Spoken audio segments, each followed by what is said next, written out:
Hey guys, welcome to another video. So this is going to be a slightly different one. This isn't a review of someone's gameplay, but this is rather how to come back in Strongholds when you're significantly behind. So if we look at the scoreboard at this point, we're behind by about 60 points. That's quite a lot. This team's been outslaying us for the whole game.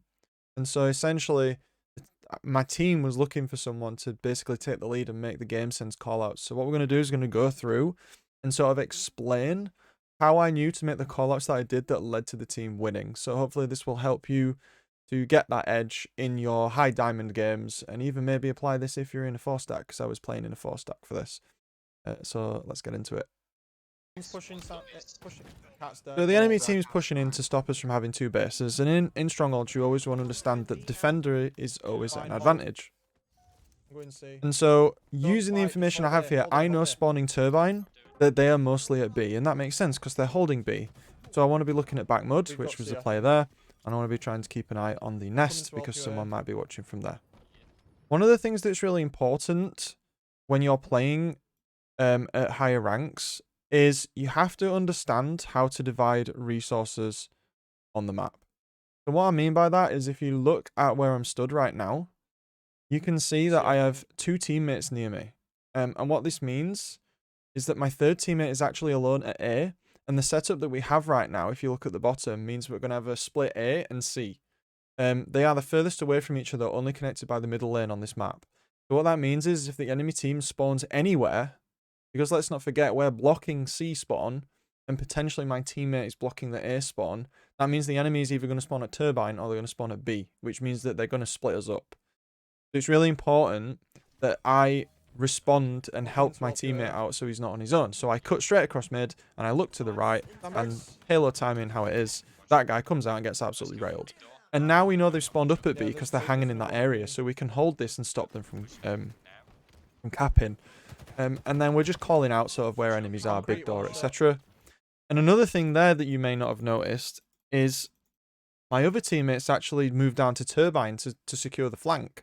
So my other teammates moved down there, Cat's moved down there, and what this means is that if anyone pushes cuts, if anyone pushes key door or screen, it means that myself and Nebula will know, and so that means that we are ready for that flank, which means that Capo can safely be facing towards B, so I'm watching long for him. So this is all about angle isolation and coverage, and this is something you really need to work on when you're in a team. Where are they? Concrete. So now again, we're managing the fact that we know where we are, so they're going to spawn B or mud. So we're responding to them. And I die, but we get the trade. And the call there, so I'll be very quiet so you can hear that call there. We have just killed two of their players, and we're triple capping. So what this means is that we are now at an we now have the opportunity where the momentum of the game has completely changed. We have 3 players alive. We have overshield. 3 of their players are dead, actually, because if you scroll back, there's a kill here. So now we have an opportunity. So just listen to the comms for a second here. I'll just turn it up. Dead. Triple cap, and then push turbine. Okay, someone go A. Stay A till they spawn. They've not spawned yet. Wait. They're spawning. Now, push. Okay, so in that you said triple cap and then catch turbine. So the enemy team's not spawned yet. And one of the things that a lot of people try and do at high level is they try to spawn trap the enemies as they're respawning. That is something in Halo that you should do. It's an arena shooter and this spawns can be abused. However, the thing that a lot of people do is they move too fast. They move to block the spawn, to receive the spawn before the enemy's even spawned. And you can't do that because Halo will calculate the location of spawn when the timer reaches 0. So you can't, you can only move to block a spawn. It is difficult to move to predict it, if that makes sense. You want to force a spawn in an area by moving somewhere, and then as the enemy team spawns, then you collapse onto the enemy team. And that's what we were doing here. We triple capped B, we were standing at A, 1 on B, 1 on mid, and 1 at C, and that basically means that the enemy team is going to be forced to spawn the opposite of the largest clump of enemies for us, which means they basically spawn turbine. So let's watch how the rest of this sequence plays out. Turbine, they're at turbine. Must be. Yeah, they are. Yeah. C, my bad.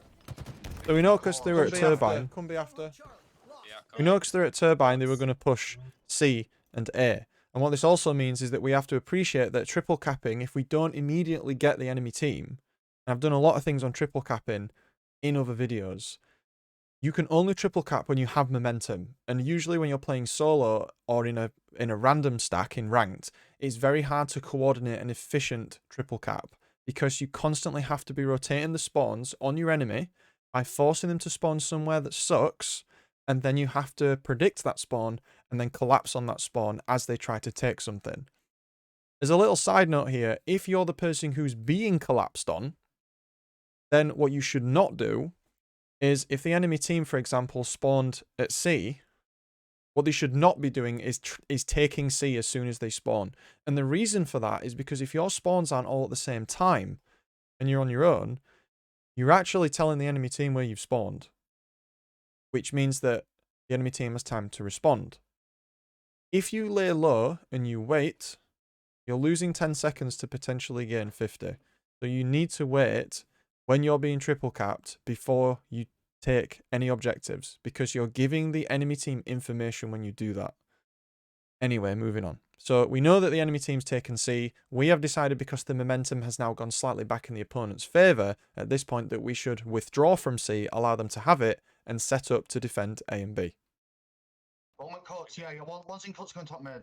And you can hear from the recording how important comms are. One's dropped down to key door. Go in A tunnel. A tunnel 1. We're constantly calling out where the enemies are and how much health they have. Bridge dead. And I'm Yeah, sort of so- hanging around the pillars area, Why? What are they? Concrete and I one get shot. caught out by B my one teammates, shot. by that enemy there Okay. that I call him out. We caught up. We were like 100. So we are losing momentum here, and see how we're sort of conserving where we are. We're not being hyperly aggressive. We had 2 people on the map and they had 3. And we have the Can we turbine shot, side. we can. So just there, what you can see, while my ally is going to see, if we just scroll back a little bit. What you can see here as I just turn is you can see that Capo down here, he's actually pushing up to C for us while we're pressuring towards B. So we're forcing the enemy to make a choice. And the issue with that for the enemy is that they have already committed, hopefully, to defending B. And a common way to defend B is to have someone on bridge, or to have someone on rat's nest, or crow's nest, whatever they call it on this map. I can't remember, just call it nest. So what this means is that Capo is now in a position where if the whole enemy team is engaged on preventing us from taking B, if they are not properly covering and not anchoring, then this means that Capo will catch out the enemy at C who is trying to defend at B. And so we can't actually commit until we know what the result of that is, but that's what we're thinking right now. So let's see what happens. We can. We catch one out. We can say they're back B, and then Cat lets us know she's low. I can see that Capo's taking C, so I move to support. Unfortunately, I get caught out. The momentum doesn't go in our favour, Bridge, Cat. but the Watch plan was bridge, there, and then Cat wins out at You get B. pushed from bridge. So this is, you have to be careful when you do this, but it's not a bad idea to essentially do like a split push strategy, where you go for both objectives and find info, and then make a decision based on that information. I moved to hard commit to C because I thought Capo had the advantage. That was not the wrong decision. That was not the right decision because I died. However, because of the momentum we put onto the C side of the map, and because Cat could win her duel, that's caused us to get B. And now Neb is on B helping her as well. And we know that the opponent's at C because we spawned A. Standbag's dead. One AU Neb. Yeah, And now we're moving to secure B. Dead. And we know they're still Go away. spawning up on that C Block side. A, So block A I'm up. I'm moving up here now. This repulse was very risky. However, it does 2 things. First of all, it creates a huge amount of pressure on the enemy team to defend C, or they get triple capped. Second of all, if they're pushing turbine side, they're now pinched. Okay? And because we had the momentum at this point, you could argue that repulsing like this is dangerous, but I felt like the reward of the information it would give us was worth it if I was to die. I'm top mid. Yeah, he's alright at the moment. Oh no. Yeah, he's The one repulse shot. just gets that guy Just one away. turbine. Unfortunately, there's 2. Stay A and B. Stay A However, and B. we just killed an enemy. There's only 3 alive, and we've got A and B. I locked him up. We wasted their time. I don't think we have the luxury of time to play OS. At this point now, if we look at the scoreboard, both teams are at 210-ish, and we've come back from 60 points down. We've come back a full minute because of how we've been coordinating. So now we have very little time left, and we have the overshield coming up. Cat has already gone to the overshield, and it's very important in games where there are power pickups that you are preemptively scouting and finding if you can take that pickup. Cat, getting the overshield here, potentially won us the game, on top of all the other things we've done. Okay, we got sniper coming up, we got overshield coming up. There's hardly any score left until the end of the game. The enemy team is capturing B. Let's see what happens next. 2 on B. So I moved to get overshield because I understand if I lose and they get overshield here, they will triple cap us. Oh, shit. You're just gonna have to run touch something. I spawn C, they're gonna be getting A. One's going in A, you gotta go I'm just C, trying gotta go to C. I'm on use my C. overshield to sort of force that engagement there. And now because I have overshield, one of the big mistakes people make when they have overshield is they play conservatively. You have double shields. You need to be at the front for your team. You need to be the threat and absorb the shots so your team can support you and finish off your kills. You don't want to run headfirst into 4 people. But if there's one player on their own, you want to run at them because you have a massive tactical advantage by having the overshield. And if any of your teammates help you, they are dead. Yeah, so when you've got overshield, do not sit at the back with the sniper rifle. Get in there and be pressure. I'm pushing with you, So we know still have a half overshield. I know there's a guy down there. I push him. One's Now we're pushing A. behind them because they're pushing A. We're going to Have take it. B. Don't push. No, don't push up. They'll spawn C. And I'm telling my team not to push C because we've just killed one of them. Sorry, not to push A because I've just killed one of them. So if we push into A, great, we take A, fantastic. But then they just spawn C and then it's 2-1 again. So why would we risk having to capture another objective when we can just stay where we are? We don't have enough momentum right now. And so we hold. And I'm just watching Nest to see if anybody comes. Oh, And my shit, allies are one mid watching going C. the sandbags No, and he's getting the heat wave, elbow now he's in the going house. C. He's killing key dot, that'd be brutal. And then I don't know if you heard that because I was talking over it, but this single kill here articulates how important comms is. I've turned it up again. Let's hear what Capo says to me because this is a massive, massive communication. One's on B. No, he's getting heat wave, and now he's going C. He's getting the heat wave, now he's coming C. There he is. And he's sprinting and I'm not. So I have the advantage. He's killing key dot, that'd be brutal.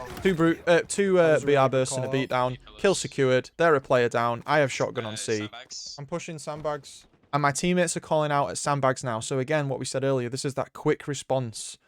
You need to be ready to move to the opponent. You want to be you don't want to be reactionary. You want to be preemptive.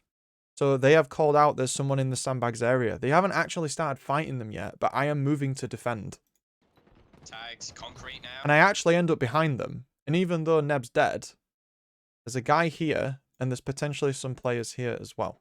Oh, concrete Push in. low. Big door. And I let my team know I'm pushing. Dead. I'm getting They're in gonna there. I'm spawn C. rotating C, I'm holding C. Unfortunately, Oh, wow, no, that I was a run sick in. nade. They're still at A. They're still at A. So a little mistake from me. Very good nade from the other player. I get killed. And then Hey, hold, 3v4. 2 on A, one's going. Cuts. Cuts Notice how Capo, one of our best slayers, is tending to play on his own when someone dies. And Neb and Cat are C, playing don't worry together, about C. playing to our Big door, team's big door. strengths. And sandbags. I big get door, nailed sandbags. again. Poor positioning from me. I am absolutely. One shot I'm sandbag. giving call-outs to the team Big to door. tell them what to do. Oh, fuck. Rotate A if you Captain They're can. getting unhappy because we're losing. We're dying. And C. And you can see here, for us, this is a very bad situation to be in. Because I'm the only person alive right now. And they have A and B and they're capping C. So my choice is, you might have time left. They need 22 seconds to win. I must win this fight here for us to stay in the game. And that's also going to cause my team to spawn around me as well. Two at big door. Two at I know 2 are at big door because Cat's just called it. So I know that the worst case scenario, what I'm about to do, is a 2v1. At this point in the game, we do not have the luxury of time to find information. We have to make a play. And unfortunately for the other team, they don't have another player on the nest to defend C, so we take it. Go on back, go on back. 3 dead. And we also win our duel on A. We actually kill 3 of One's on A, them. one's on A. hell. So now, we know 3 of them are dead. We have A and C. Think back to earlier, we don't want to give them momentum to be able to come back at this point. If we can hold this, we win. We're at 247. And so what we decide to do is we move to pinch towards a side we think they're going to spawn. Hello? What? What? But unfortunately, one of their last players, and he was quite a good player, Jaff, he killed 2 of our teammates. He cleaned up. He was lurking. So I said there was 3 dead and not 4.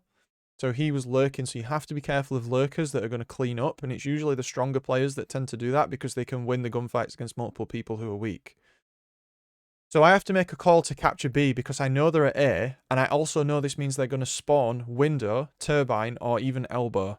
And my team are going to spawn at mud and at C. So I have to be careful how I play this. So I'm going to get B. One shot A, one shot A. Honestly, just get B, get B. Yeah, I'm watching you, big door. And Bags. Neb is acting as a middleman because we're just trying to buy time. This is a big idea of it is okay to die.